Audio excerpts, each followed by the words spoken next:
One. Look at that.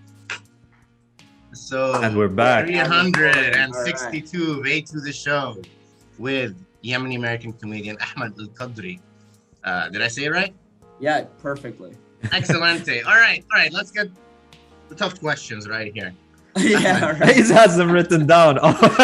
Yeah. So you claim yourself as Yemeni American. We all know what America is. What is Yemen?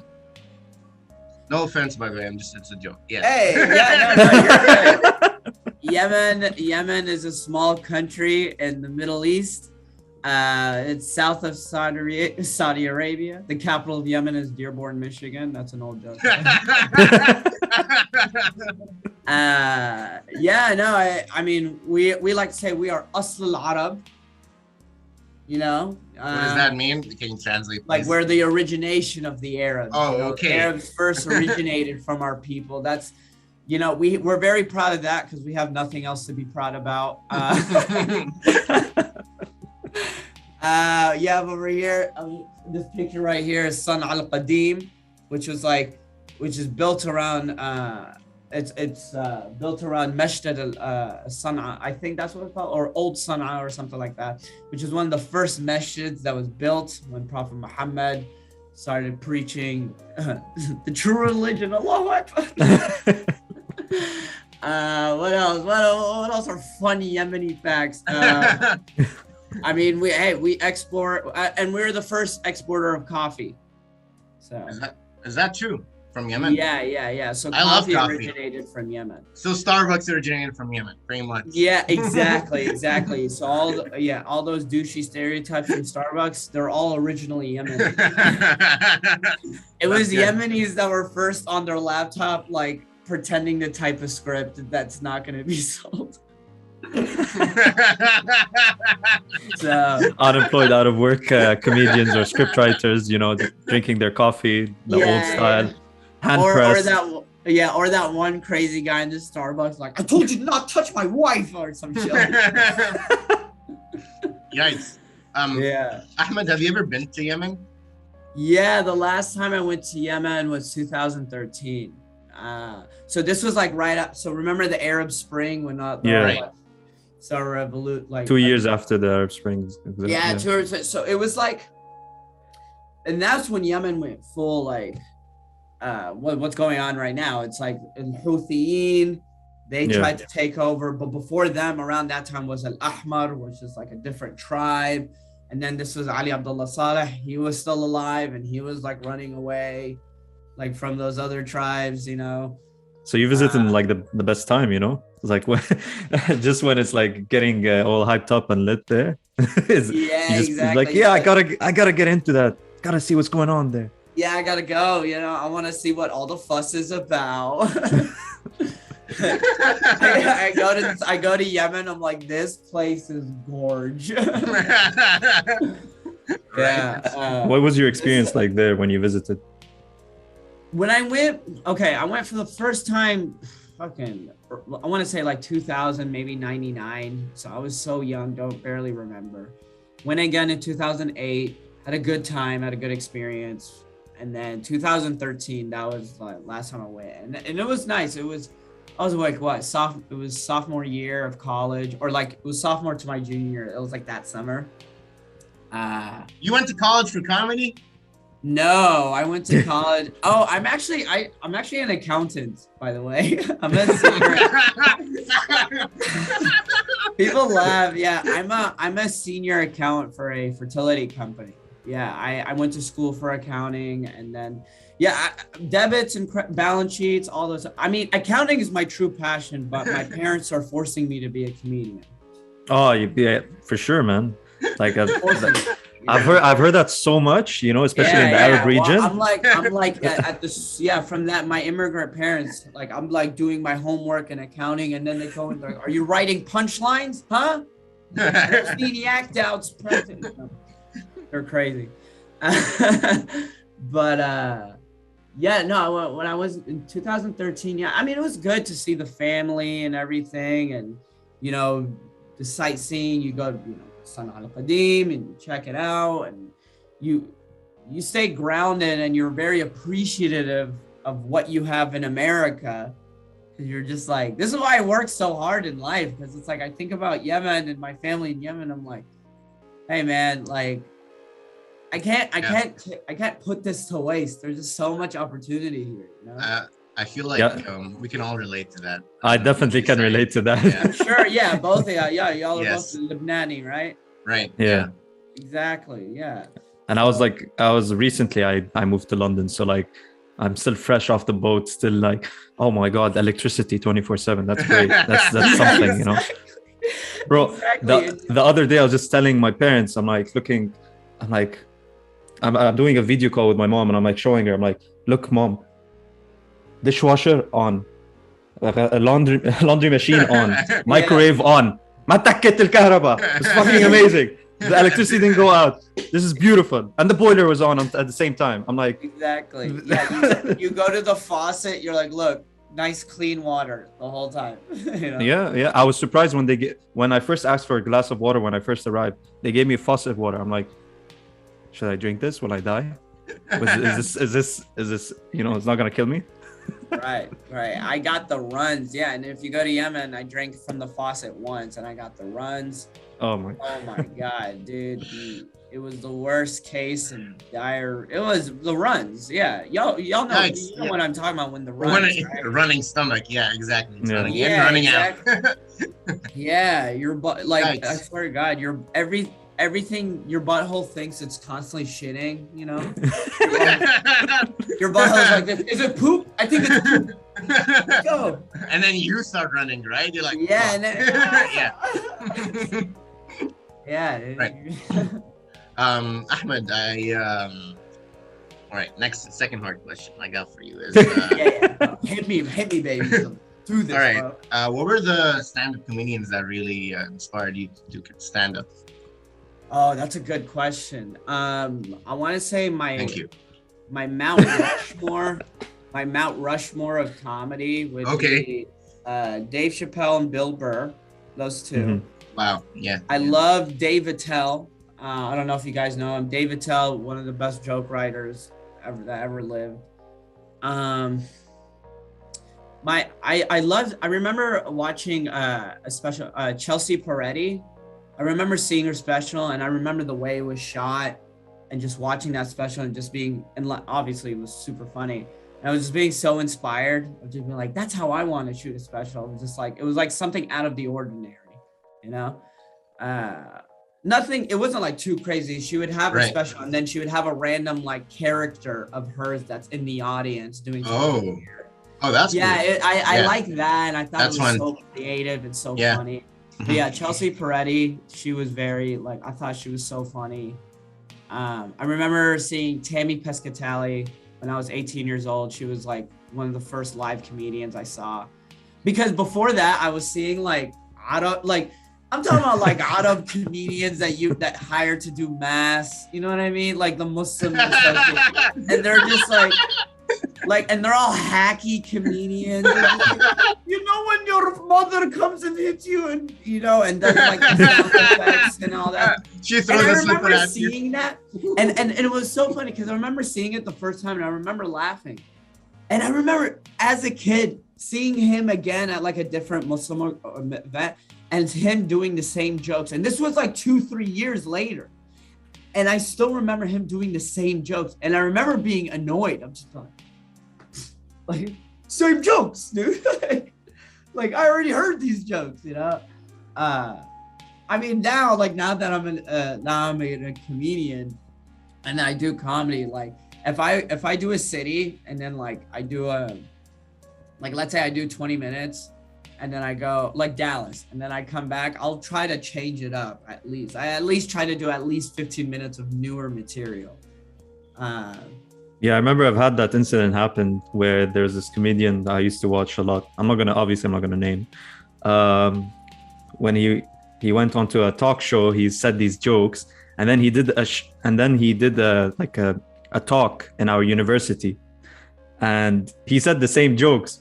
So when it came to Q&As, one of my questions were, I'm like, do you always reuse your jokes? And he just looked at me and was like, No, not really. Like he fumbled up his words. He couldn't really answer that question. You're a savage, Saeed. You're a savage. Bro, I'm like standing in front of this whole conference. Message me. You gotta message me the. You gotta message me the comedian. Yeah, exactly. I also need to know. Yeah. Well, also, and I don't know. Like I said, I don't know the comedian. Maybe he's older. I'm assuming he's part of an older generation. Yeah. Because actually, it's so funny that we're talking about that. Me and some of my comic friends, we were just talking about it the other day. Is now, okay, let's say a few years ago. Like I'm talking about, not few, like before the internet. Let's say before the internet. Like you'd have a comedian that would take years to develop an act, right? And they have this 1 hour. And this is their 1 hour. Like Jay Leno, he's like, this is my act. Like that's what they do. You develop an act. You tour with that act and you do that hour for years, you know? Mm-hmm. Sometimes you'll find road comics. Road comics are guys that don't really do TV or network or anything. They just do the road. They just go to like bumfuck Indiana and then or Idaho or whatever middle state. They do like a random country, I don't know, or a town. They do their one comedy club there. And then they will do like old 90s material. I mean, it'll crush. Oh, wow. Like a, yeah. You know. Right. I mean, like that's what they're used to listening. That's what they want to hear. They're used to, or it's easy. It's like I'm sure y'all heard of what hack means. What is a hack? In the comedy world, when someone goes, "Oh, that's hack," it's like material that's been done. I'll give you an example of a hack joke. Mm-hmm. Hey, you want to know what's the worst thing to make your father mad? Buying something at full price. Your Arab, your Arab father. Sorry. I can't even do hack jokes. I'm bad at doing hack jokes. You mean like cringe or? Cringe or like a joke that's been done so many times, you know? Oh, okay. I see. Hey, rap music these days, rap music back in the day was really cool. Rap music these days was really shitty. They're just mumbling. Yeah, very like, or their closer is like their impression of Jack Nicholson. You see a lot of hack stuff. Yep. But this was that was the norm of like, you have this act and you would tour around this act and that was your hour. And then Richard Pryor and George Carlin, they were doing new hours. Like George Carlin did a new hour every year. So then everyone, and that's what made George Carlin so great, because he was like doing this new hour every year. Mm-hmm. And then later it started like people started pushing. People were still like obviously having an act and still just touring. But then the internet age came through. And then the main guy was Louis C.K. Louis C.K. was doing a new special every hour, And that's what made him so great. What made Louis C.K. so great was he would make a special and then he would release the special on his own terms. He was like, I'm not doing HBO or Showtime. I'm just going to put it on my website, pay whatever you want. Just don't steal it. Here you go. So then now comedians, and not just him, but like around his time, like their standard was, okay, I need to write a new hour. That's a lot of pressure. That's a lot of pressure. Yeah, so it was beating, which was good. But I think it's pushing the envelope to be a stand-up comedian. You can't just have an act, it's constantly pushing. It's they're evolving. You can't stay at the same standard and it's stagnating like that. Exactly. Yeah. So now you have more. So that's why you'll have like back then before Louis C.K. or like during that time when Netflix specials were a big thing, like the best avenue of comedy was Netflix. You'd have people that would go to their late night show, their late night set, and then they would do a couple of their jokes on the couch. You know what I mean?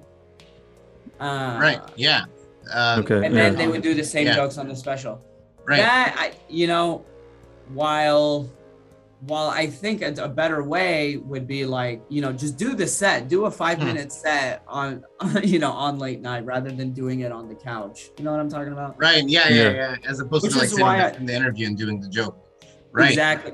Yeah. Which is why I love Bill Burr. Bill Burr would just rant. He's just that's why Bill Burr is so funny. Bill Burr, go pull up Bill Burr Conan. Just watch all of his clips. Right, You'll I just see, have, like, yes. like Bro, the jokes everything, he's saying. everything he does, like even on the podcast and stuff, I feel like he's just angry all the time. Yeah, or he's just ranting. Like that's what you're gonna see. Mhm.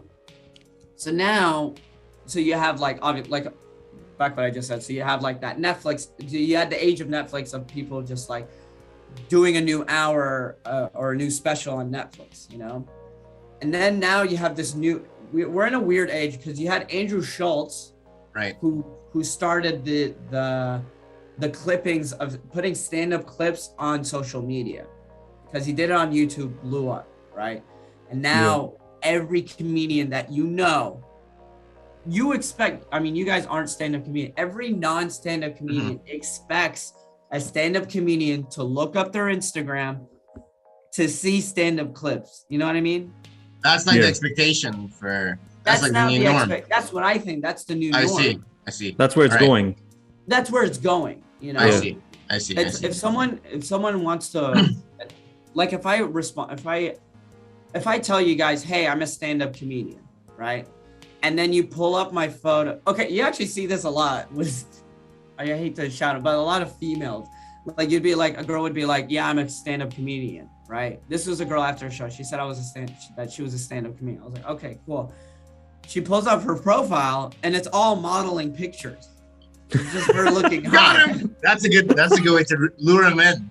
And you're just like, and I was just like, and then I was just like, well, it's not that I'm not saying she's not a stand-up comedian. I'm not saying she's not funny. She probably is super funny and all that stuff. But Instagram is the new business card. So if I'm telling you, hey, Ali and Saeed, I'm a stand-up comedian, and then all you see is pictures of me being shirtless and hot. Like, this isn't making me laugh. Like, this isn't comedy, right? I mean, if you do it comedically, you posing and doing different poses. Yeah, but if it's all the same, it's the same content of him posing. Yeah, I don't think there's proof of content there. It is a funny sight. So yeah, you guys will probably start laughing. Right? Like, this guy looks like a melted Tootsie Roll. What the hell? But yeah, I agree with you about Instagram becoming like, it's like business card. The way you said it is, it's interesting. Yeah, exactly. It's like this social media of businesses now. It's like, wait, what? That it is social media. Never mind. Fuck it. Yeah, keep going. No, you are right. No, Saeed, I was following exactly. You said the social media of business. I know what you mean though. Like you're saying, like, think about it right now. Instagram's kind of turning into an online mall. You open up Instagram, you have a shopping icon. Yeah. You know, and people are trying to sell each other. You know, it feels a bit more revealing than LinkedIn, to be honest, because like, you know, you can see the content right on Instagram with the videos and pictures, because like you can always find a way to show the product or whatever you're doing, or it's basically lifelike examples but online, instead of just like, you know, writing a few sentences and posting your CV online. It's like, yo, I did this, I did that. No, this is public proof. Right. Sorry, Ahmed. I'm curious if that means that the people who are getting into like the comedy venues nowadays are getting in because of social media follows, as opposed to being like really funny and laugh out loud. Yeah. You see that a lot in Los Angeles. I mean, even before, like, because I moved to LA around 2018. And that was the time when the Andrew Schultz age started. When hey, let's just, because, by the way, I think what Andrew Schultz did is genius. I really think so. Because if it wasn't for him, there's lots of comedians that don't have a name, ended up getting a name. Yeah. But it's because but it just changes the level of like, of what we were talking about earlier is, a stand-up comedian just doesn't do stand-up comedy anymore. He has to do stand-up comedy. He has to post shit on Instagram. He has to be a marketer. You got to be a businessman. It's like, you got to fall in love with the things you don't like doing. Because I personally got into stand-up comedy because I genuinely, I love jokes. I love making people laugh. I love getting on stage. Like, if someone told me, hey, Ahmed, you can't post reels anymore, I honestly, I would be bummed at first, but then I go, nah, I'm funny. It will take me longer to get to where I want to be, but I'll get there because I'm about to go to Palm Springs tonight. I'm about to drive to Palm Springs. I'm headlining a show at a dispensary. They're gonna pay me $100 and weed.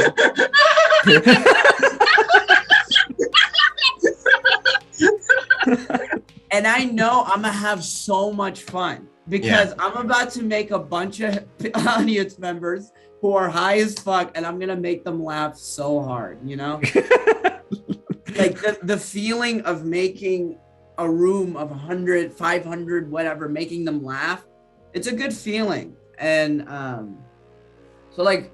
so I guess to answer your question of like my advice, listen, like everyone has a different reason why they want to do stand-up. There in Los Angeles, you have actors who aren't getting enough gigs, so they go, oh, let me try to use stand-up comedy to try to like that's easier than act.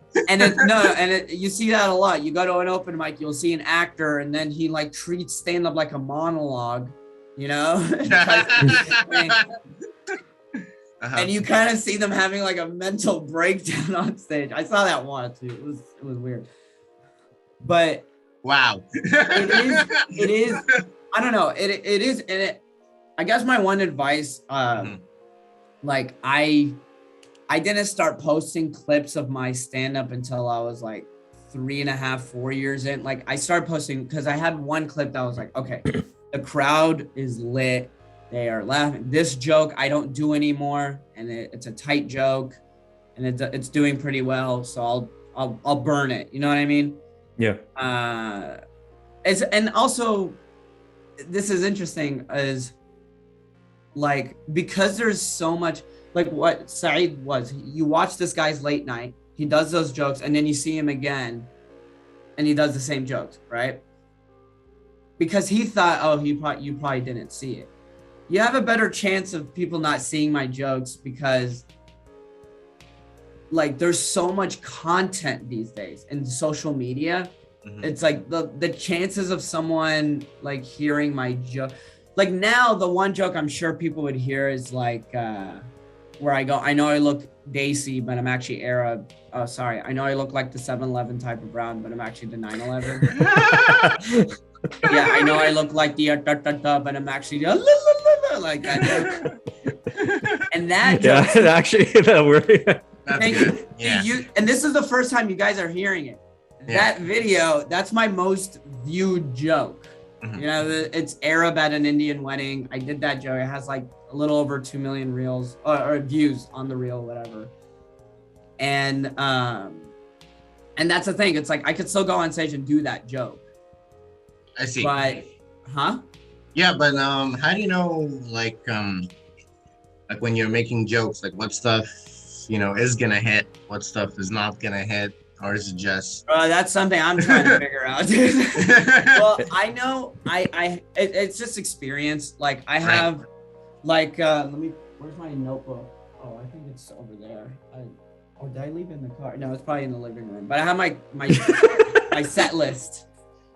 And I have like I'll have a joke. Okay, for example, the 7-Eleven 9/11 joke where I know I look Indian, but I'm actually here.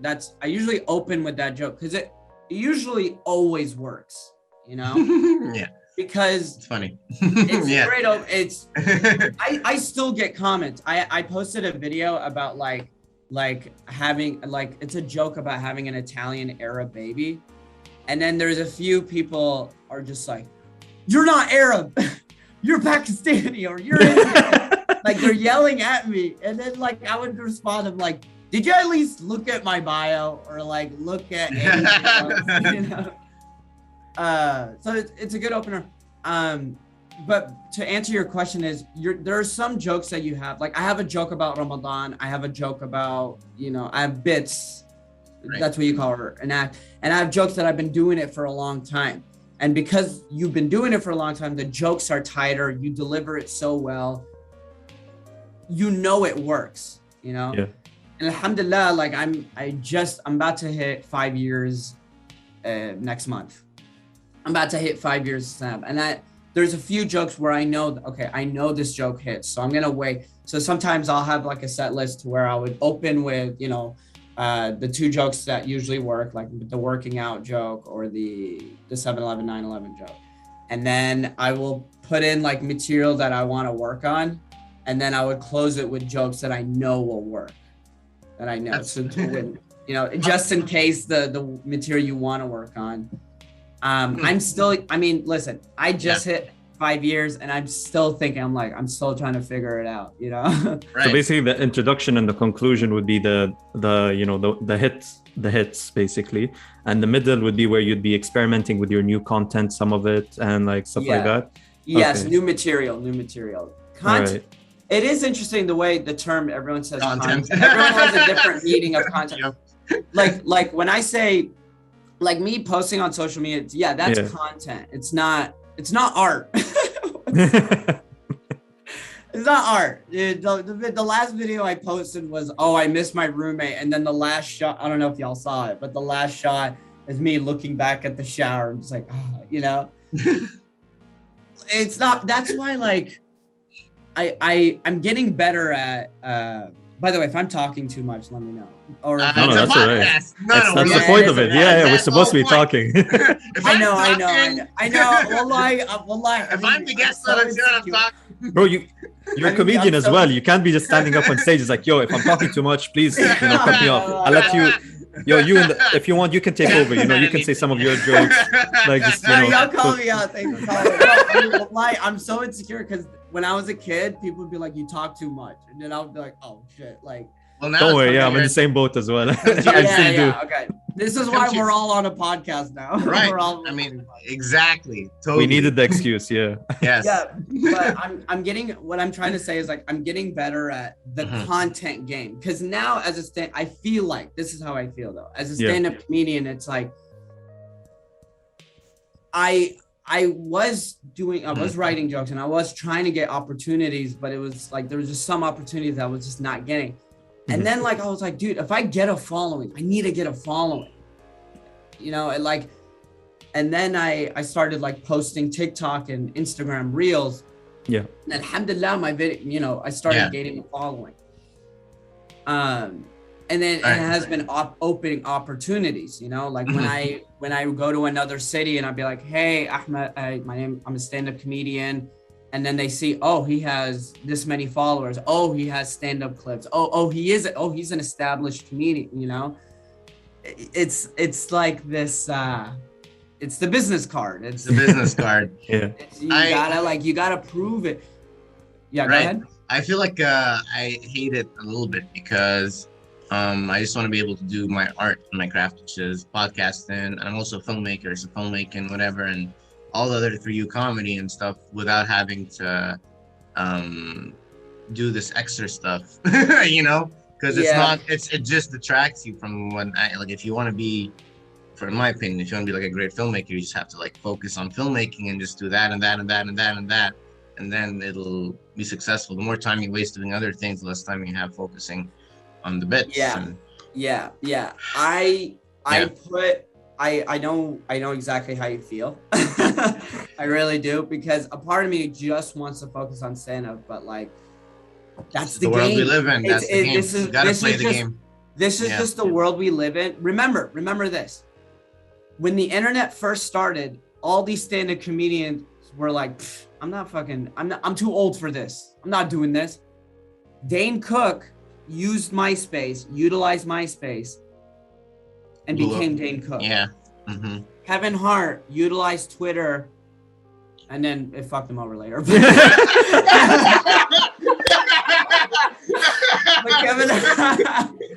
But Kevin Hart, he forgot to delete his tweets, man. That's why he forgot to keep up with the times. Oh my god. Hey, you can't beat out woke culture. That's just, listen. Even me, I'll talk about almost getting canceled in a little bit, but shit, I'll tell y'all in a little bit. But yeah, like there's like Kevin Hart, remember Louis C.K., Andrew Schultz, all those stars I just mentioned, all these guys they adapted and they utilized what was going on. So it's like, you got to see the pattern, like how it's changing. I genuinely think, and like the other day, I remember this fan. She saw a video of my Instagram reels. She came to my comedy show and she was like, I like your reels, but she was like, your stand-up comedy is next level. And I gave her a hug. I was like, thank you. So I was like, that's what I was going for, because it's like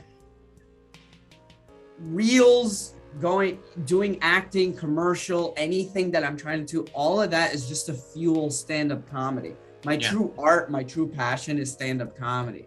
Mm-hmm. That's why I don't post that much material as stand-up.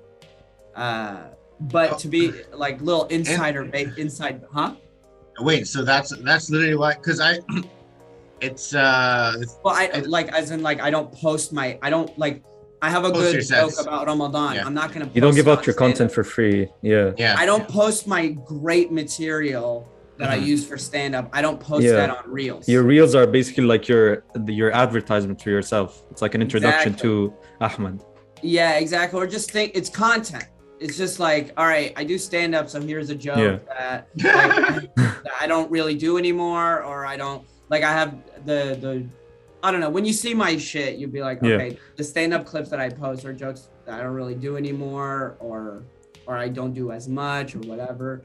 By the way, I wanted to ask you about so you mentioned TikTok, and from what I've noticed, it's made it very accessible to a lot of people to gain a following and gain this type of new this public image for themselves, and some of them actually go from being TikTok stars to becoming, well, we've recently noticed, I think I'm not sure if it was Addison Rae, it was become an actor. Right. Actress. Oh, yeah. Bro, that's crazy, man, what TikTok is doing for people. Yeah. And it sounds pretty easy for a lot of people. For some. So if you have to comment, Well, TikTok, exactly what you just said. TikTok, when I saw it, it was just amazing of as long as you have a following, you could do. Logan Paul and Jake Paul are boxers now because they have a following. Well, Jake is actually doing not well and not bad. I mean, for an amateur boxer. I'm not saying they're bad boxers. I'm saying they're boxers now. They that's what I'm saying. They skipped ahead. Yeah. If Jake and Logan were boxers first, they weren't YouTubers or anything, they just did boxing, I'm sure they'll still be talented. I mean, they're both big motherfuckers. They're still good. Don't get me wrong, but it's gonna be, but they're not gonna be selling out stadiums, arenas. Yeah, for sure. In the same way. You know what I mean? Yeah, but because they have a following. So especially at such a young age as well. Exactly. Yeah. What made me there is and I feel you about art, because you're an artist as well, about wanting a good film and having a good stand-up act. You see this a lot in stand-up comedy where you'd have a lot of comedians, they get stage time, or they're not funny, but they have a big following. They have they do what I just said, hacky jokes, or their material's not that good or whatever. It depends on the audience, what standard of comedy they're into. Exactly. Wow. And this is where it goes back to road comics. One time I was doing shows in San Diego, and this road comic has been doing the road for 20 plus years, and he even said that he's been doing the same jokes for God knows how long. Oh god. And it's his act, but he literally goes, listen, and he was really drunk. But he said some words of wisdom, and it stuck with me. He goes, and I was 2, maybe 3 years in, and he goes, the people out there, they're buying your tickets. They're not coming to see you because you're funny. They're coming to see you because they like you. Blew my mind. I was just yes, that's why I almost get said, there was a period where old Viners, who blew up on Insta, blew up on Vine, and then they were they're on Instagram. They have a big following. They were they have this following, and then they're all right, their manager or agent would be all right, go do stand-up. They never did stand-up. They never did it. They get up there, do bad. Mm-hmm. I mean, everyone's heard of Haha Davis when he got booed off stage, and everyone, because he crushes it on Instagram. but they don't realize that stand-up is this art form where you have to like work hard to get funny at. Yeah, it's not. It includes a lot of skill sets that you have to work on. That's not easy at all. Yeah, it's live. It's live. I can't just cut and edit and do it. This is all control, and you gotta like take it seriously. I mean, I take stand-up very seriously. I really do. Like this to me, stand-up is a full-time job. Oh yeah, wow. no. I mean, I understand that point because like I write, but I don't. I suck at giving. You know, like saying the joke. Your idea. Yeah. My presenting is terrible. I can write a joke, but I can't do more than that. Right.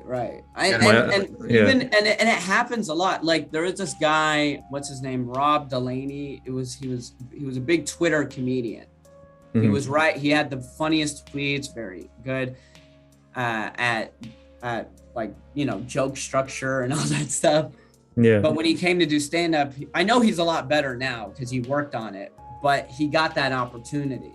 Mm-hmm. So what I was like, my mindset or my mentality was, okay, let me first be really good at stand-up comedy. All of 2019 and 2020, I'm telling you guys, I had no life. Like especially 2019. Wallahi, all I did was work, get off work, hit open mic. I was hitting open mics. I was hitting like 10 to 14 mics a week. Wow. Because I just moved from Dallas. That's insane, Ahmed. Yeah, bro. Dallas. It's like at least, oh my God. Well, I just moved from Dallas and I thought I was funny. I was doing comedy. I was doing improv sketch and stand. I was doing it for like 2.5 years. I go to LA thinking I'm funny. I suck. I see other comedians and open mics who murder, and I'm like, holy shit, LA is this city of all these fire comedians who are at like, you know, better than me and are at who's very competitive, you know, but they're at the same mics as I am. Oh shit, this guy did a Conan set and he's at the same open mic as I am. You know what I mean? Right. These are really good. That's why in 2019 and 2020, I was just like, I'm gonna try hard. I'm gonna work hard. I'm gonna write new jokes. I'm gonna try better. Like just push myself to get really good at this. And then was getting canceled a good learning experience for you? Oh yeah. Okay. Yeah. That happened like a couple months ago, actually. This is what happened. Oh wait, but I have to like build it up. He has to build it up, Ali. You gotta give him. I gotta build it up. Hey, Ali, this is my art. Stay tuned for the next couple of minutes when we find out. We'll just say that's foreshadowing. All right? Anyways, so then I was like, okay, I have the skill set. So then I was like, you know what? Let me post this stand-up clip that I posted on Instagram. It did pretty well. And then I started posting a little bit of clips here and there. And then like earlier this year of like, so December 2020, about like January 2021 is when I went hard of just posting TikToks every day. And I was like, I don't want to burn my material and I don't have that much clips of my stand-up. So I do like sketch comedy. So I'm just going to just post content, because it's content. It's not, you know what I mean? That's why I'll have like, I'll post a video, someone be like, I'm trying to get better at comments and messages and shit. Cause you are reaching an audience. So like, right. Yeah. You'll have a guy that like, that saw my, 7-Eleven, 9/11 joke and thinks I'm super funny and blah, blah, blah. But then he'll see my other shit and he wouldn't like it or get offended. Like usually it would be like very, very religious Muslims. Yeah. That literally they're just so religious that they can't see jokes. You know what I mean? They're just like, all they heard was the word God.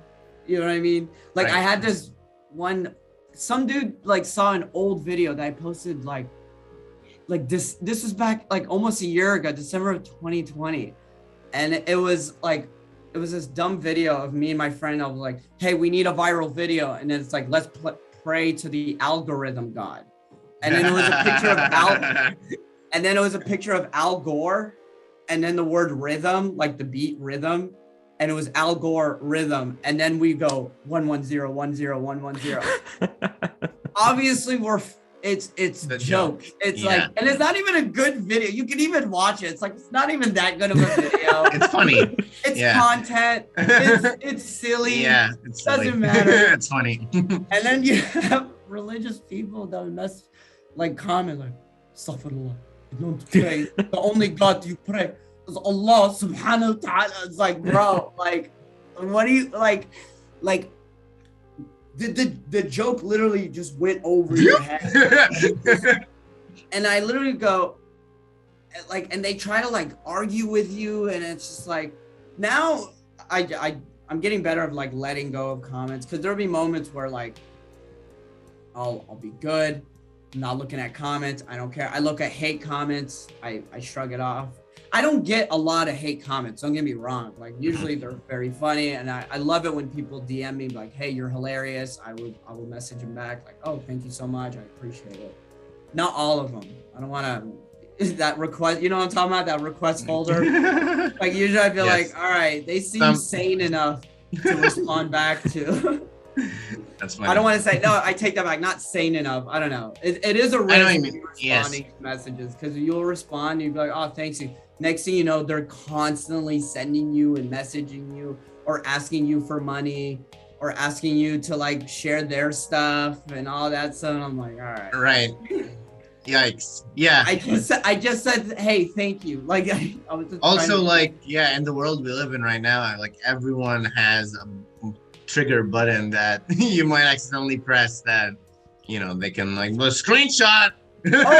Oh, exactly. Yeah. Like the same thing. I posted a video of like, it's me. Oh, by the way, the ones of me ranting in my car, those are old stand-up jokes that I never got to work on stage. So I just go, oh, that's a funny premise. I mean, I could still work with it. So I'll just say it in my car.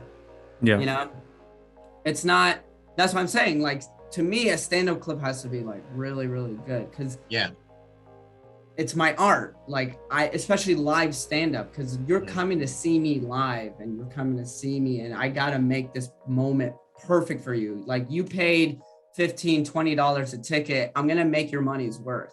Like I want to entertain you. So that's why, like, content, I mean, I'll rant in my car. The fact that I go, oh, having an Italian Arab baby, so hairy, so much olive oil, people are commenting, oh yeah, that's so funny. And then you have that one comment like, you're not Arab, you're Pakistani. It's like, dude, why are you getting angry over a video? Yes, yeah, that's a great question. It's very weird how people can just like not have a sense of humor at like, yes. Okay. Or if they do have a sense of humor, obviously it's probably different from what you're saying, like your jokes. But why do you have to be so oppressive against other comedy? Just like, you know, stick to your comedy, let others do theirs. Yeah, or they see a joke that they don't find funny, and they have to be like, you're not funny, or like you're bad. You know what I mean? People like to take things very personal. It's exactly. So let's go back to how Ahmed Al-Kadri almost got canceled. Almost got canceled. He's still here with us amongst the living. Yeah. Still alive. So no, basically, there was a clip, you'll see on my reels, there was a clip of me, it was Arab at an Indian wedding. And I was doing jokes, and one of them was 7/11, 9/11. I was doing Indian jokes or whatever. It was my friends. So one of my friends, he's Hindu, and it was a Hindu wedding. And one of my close, we've been friends for a very long time. And we like to joke around with each other about random shit. But anyways, so I was giving a speech at his wedding, and I do the 7/11, 9/11 joke. It crushes. I do the Dearborn, Michigan joke. The audience knows I'm a comedian, right? And we're all established. Hey, Ahmed Al-Kadri is fine. And this is the thing about live stand-up. It's all context, right? So there was a clip there was a joke that I did. I go, that was leading to a good story about my friend. But basically I go, this is how I know Sonny is a special guy. Basically the story was, one time we got a plate of pepperoni pizza. We both don't eat pepperoni. So Sonny took the pizza and he gave it to a homeless man and bought water. So that was the story. But before that story, I said a joke. I said, because you gotta, you know, make funny. You gotta make the story interesting, you know? So I said, this is how I know Sonny is a special guy. One time we got a plate of pepperoni pizza. Sonny doesn't eat meat because he's Hindu, and I don't eat pork because, you know, guys, Islam is the true religion. It got a funny laugh. It got an applause break. They knew I was joking. Everyone thought I was laughing. Everyone thought I was laughing. Everyone thought that it was clearly a joke. We all were on the same level. Okay. But deep down, you knew that Islam is the true religion. Oh, of course. But it wasn't a joke. 100%. I was gonna convert all of them. You know, use the power of Islam. But the people who were trying to cancel me. That's what they thought I was being serious. But that's the thing about comedy and context. So remember, there's and that's part of the game now. Wait, they were trying to cancel you over that bit? Yeah. So this is what happened. Oh God. Someone. So my roommate, he saw it, and he and I we both were on this same mindset when he posted the video, or we posted the video on his profile. It was basically like, I can't believe what my Muslim roommate got away with saying at a Hindu wedding. And then it was the joke. And then he was like, oh, and then he laughed. And then it was a clip of him like, he got away with it. That he's so like smooth, right? Right. So it was like funny. More like, oh, he killed, you know what I mean? Mm-hmm. Yeah. The video's posted. People are laughing, but this is what gets bad. Muslims were like this. He ain't wrong though. He's right. And I was like, no. And then all of a sudden, recruitment posters and like signs. Join us, brother. This is how you know you're gonna be in trouble. White women got involved. This one white girl was like, this is disrespectful. And then other Hindus were like, you're disrespecting Hindus. And it's like, no, this is clearly a joke. Mm-hmm. We left it for a little bit. Imagine like every religion just like jumping in is like, it's like, we want a piece of this this action. It's like, no, we are the true religion. Yeah, exactly. And it's like, so there is, okay, listen, here's the thing with like, yes, there are Muslims who attack Hindus, and there are Hindus that attack Muslims in India. Yeah. I know it's like big, like clashed with religion. But when I'm explaining that, you're taking the funny, you're taking the joke, you're taking the fun of what I would created in that room. They didn't see that creation in that room. So it's like they take it out of context and they say, so then you'll have video. And that's the thing with cancel culture nowadays is you make a joke about a certain group of people, that group of people will take it and then it will fit their narrative. So they'll try to get you in trouble to push their platform. Mm-hmm. So you had this you had Hindu profiles that took my video. So like there's this one guy who didn't even do a video. He just quoted me. And this is the funniest part. So you know how I say Sonny is special, and because he gave he donated the pizza and stuff, but it just says Sonny is special. So they say this comedian said this joke, and I go, first off, stop using quotes. Anyway, so he starts off by calling his Hindu friend special, saying that he was basically twisting my words, saying that I was calling my friend special for being Hindu. And I'm like, no, like, what? Yeah. So he was saying that, and then he was saying, and then he put Islam as the true religion. And he was like, to Hindus, he was, he was basically putting this. So he's making me see, like, if you he's fabricating the whole thing. If you just see my joke and you just saw that post, you'd probably be like, damn, Ahmed Al-Kadri, he hates Hindus. Like, so it puts me in this Hindu phobic mentality. And then there was this girl on TikTok. She screen grabbed the video and pushed hers. But hers, it's like and you see this a lot in social media, she just needed views. So she's like, oh, I'm a Hindu girl. I could use this guy's video so I could bash on him to get views. Mm-hmm. You see that a lot with woke culture. It's like, a part of me, I don't even think a lot of these people actually really believe in what they want. Yep. Like, it's like, yeah, do you really believe this, or do you really believe that I'm a Hindu phobic person? Some or people do you want to man. just use me to build your platform, to like trigger? Remember, journalists and writers they do clickbait material. They do they make a career out of this now, to where they go, you won't believe what Louis C.K. did. You know, you won't believe. Or Addison Rae said this to whatever. Oh, I was trying to see if the light would be better. I'm gonna keep the light on. Like, yeah, it's great. Yeah. They have to like twist. I just turn this line on, or whatever. This is the monitor light. Looks. But basically, it's like, it's clickbait. It's oh, this comedian is saying Hindu phobic things. It's like, no, I'm not. I'm a comedian. It's like, that's why I hate the fact that people are taking things that what comedians are saying, and they're misconstruing it and saying that.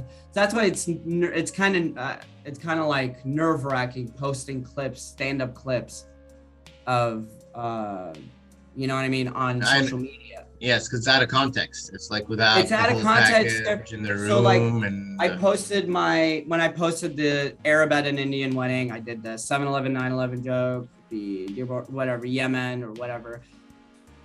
It hit well, but you'll have like, I remember on TikTok, she goes, "This is hilarious. Was anyone offended?" Because now that's what people think when they see stand-up. They go, "Oh my God, is this offensive?" You know, like, they're so scared of themselves getting in trouble.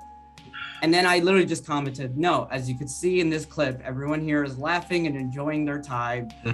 Like, quit trying to like you're trying ruin to like the mood it's to control the vibe for everybody. Fun, you know, yes. And I'm getting better. I'm trying to get better of like, okay, what I'm especially now that I have a somewhat of a following.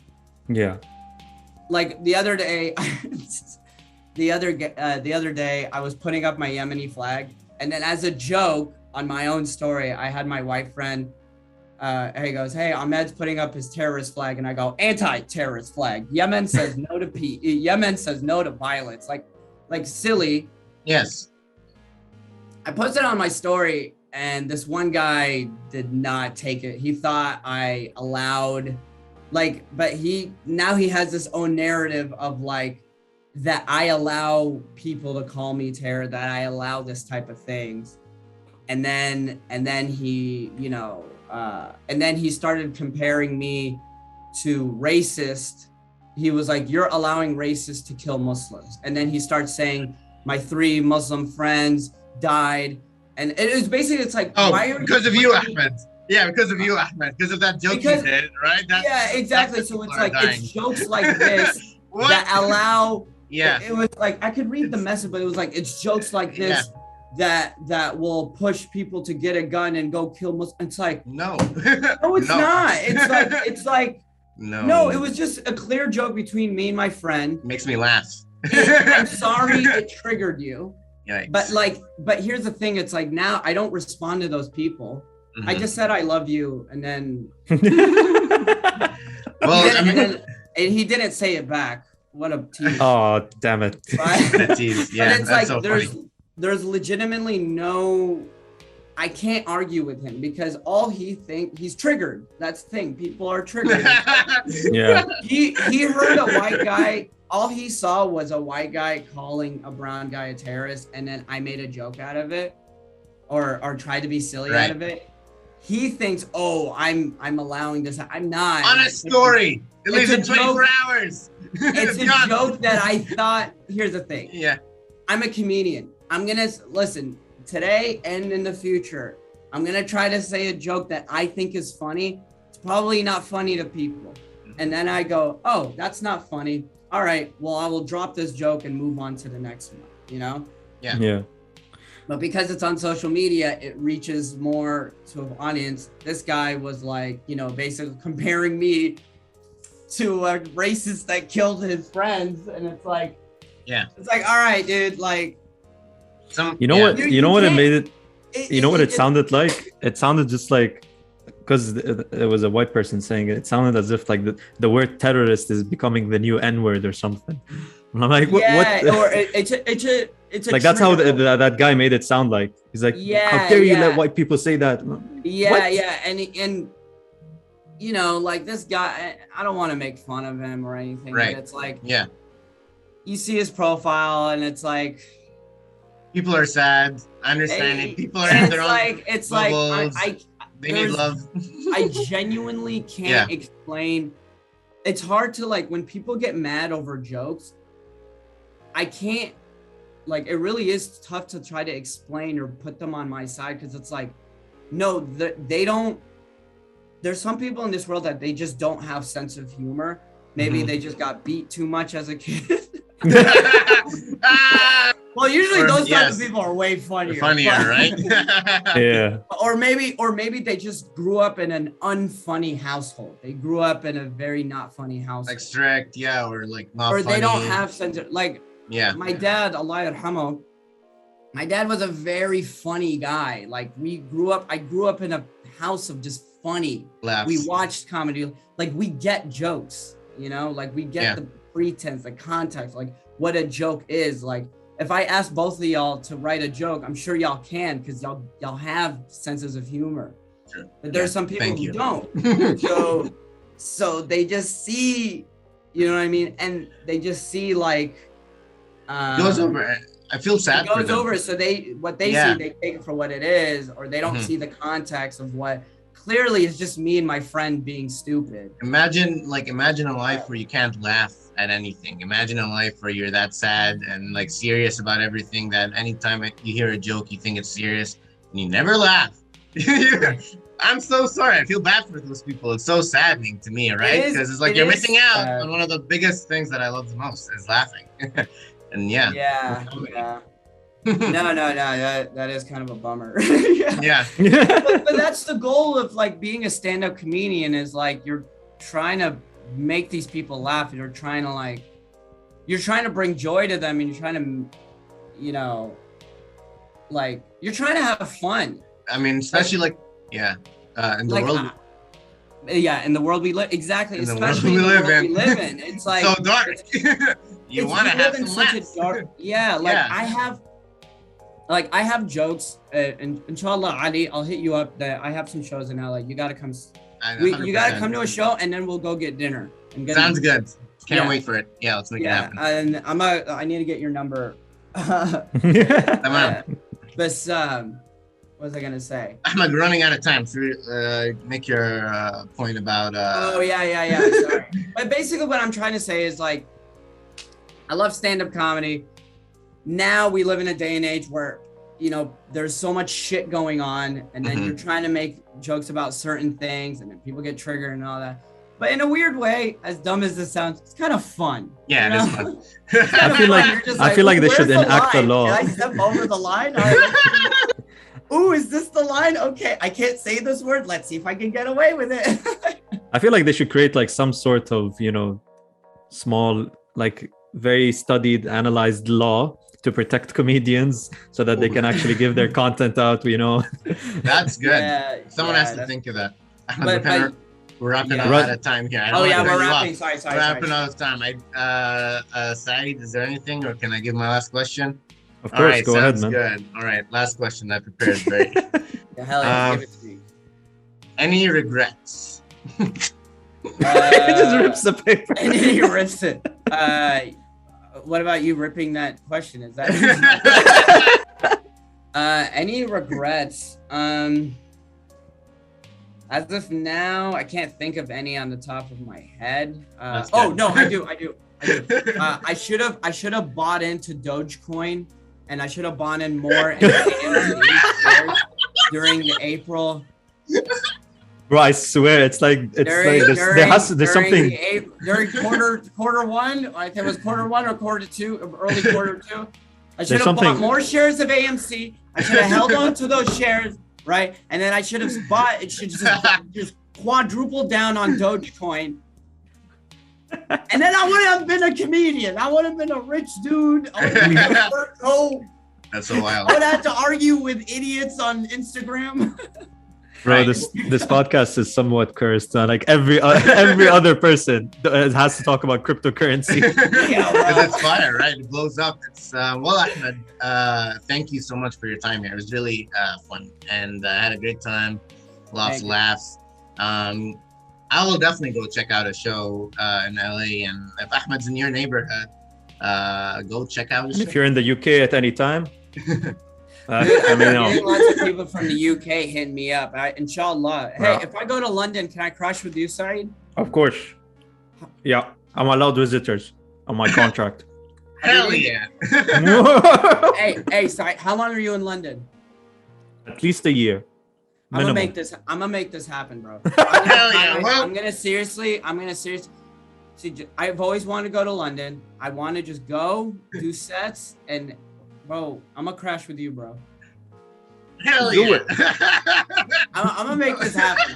I really want to make this happen. Well, I really want to make this happen. Perfect way to sign up, man. It's like perfect. Done. Podcast over. See ya next time. Thanks, Ahmed, so much. Check him out. Social media links in bio. Business card in bio. Peace out. Yeah, Adios. yeah.